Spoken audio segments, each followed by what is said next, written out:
Continue with books on ventriloquism. Here is a bibliography that George McIntyre put together, and it has many books have been written on ventriloquism. Here's a course called Ventriloquism Made Easy. It's a tape course, and I have a whole box of things. There's Puppets from One Way Street newsletter that the owners are friends of mine from years back, and there are all kinds of books available with ventriloquist and figure dialogues that you can get, and I could send you the address where you could get them.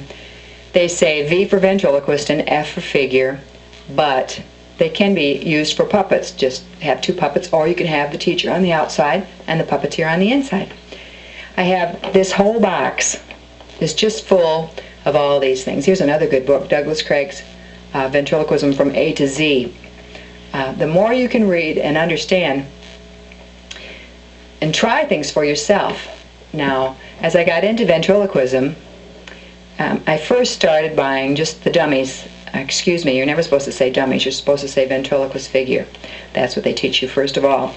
But they have, this is out of the Penny's catalog, they have Charlie McCarthy, Lester, and Howdy Doody.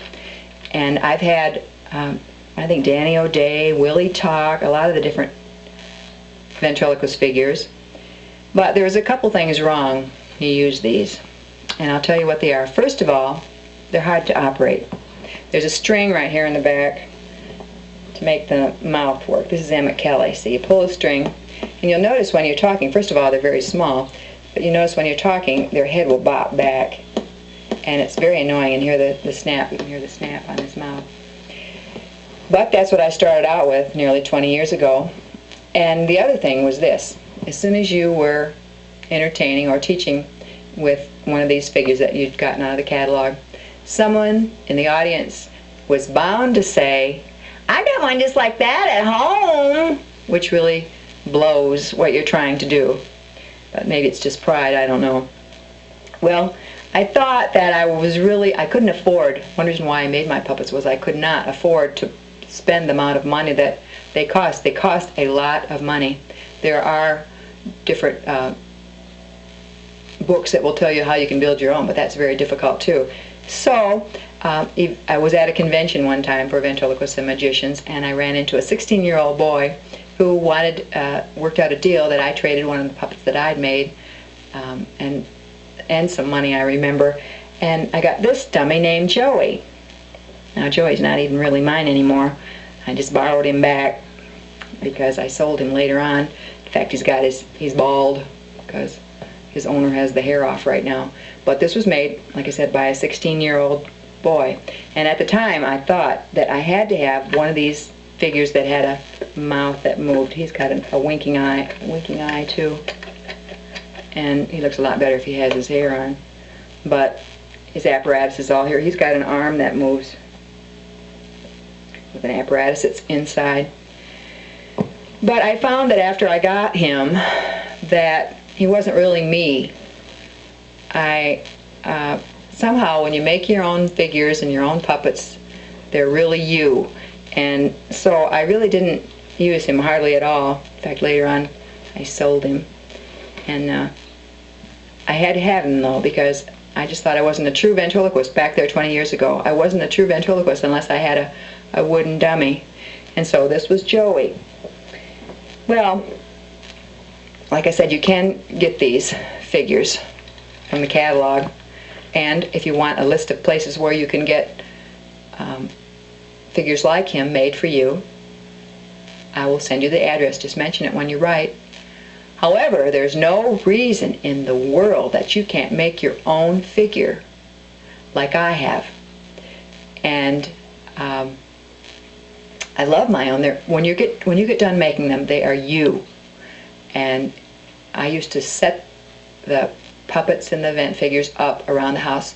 I hated all that drudgery of cleaning up after my children and all the dishes. And I said it was like stringing beads with no knot in the end of the string. It was never done. But it kept my mind off of the drudgery that I had to do. I always said, I have to do housework, I have to do all these things that are disagreeable to me, but I don't have to think about it while I'm doing those things. And so the puppets would sit around the house, and I would learn the voices, and I would talk for them, and I would think of jokes while I was doing all the things I had to do.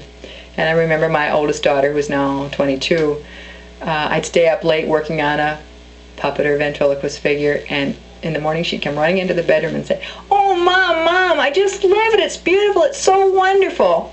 And she was such a blessing to me, and she always knew where everything was.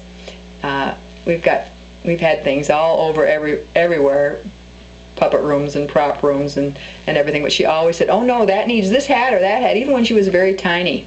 I remember one day, I really need to tell you, I keep encouraging you to serve others and help others and cheer people up, but you may not always be appreciated, or it might not be expressed. Maybe you're appreciated, but they just don't stop to tell you. But like I said, I worked 8 years, and I felt lots of times like, oh, I worked that whole week, you know, did they really get anything out of it? Did they care? Well, my oldest daughter, who was probably 3 at the time, we were riding home from church, and I was feeling a little bit down because I hadn't really felt like all the work had been worth it, because I'd worked so hard. I do work hard. I'm not very brilliant, but I'm a hard worker. And she said to me, "Mom," and I said, "What?" She said, "Somebody said to me, 'Oh, that Barbara Dewey, she did it again.'" And I perked right up and I said, "Who said that, Patty?" And she said, "Oh, somebody." I said, "No, tell me, who said it?" She said, "Oh, somebody." I said, "Please tell me." She said, "Oh, nobody." And I cried because it just touched my heart so much that she would see me working all week like she had, and pick up that I needed to hear that I was appreciated, even although I probably was, I'm sure. One of the chapters in the book that I've just written called "Have I Got Good News for You" is called Baby Talk. And children can be such a blessing to you, and that was one of the things that she did that really touched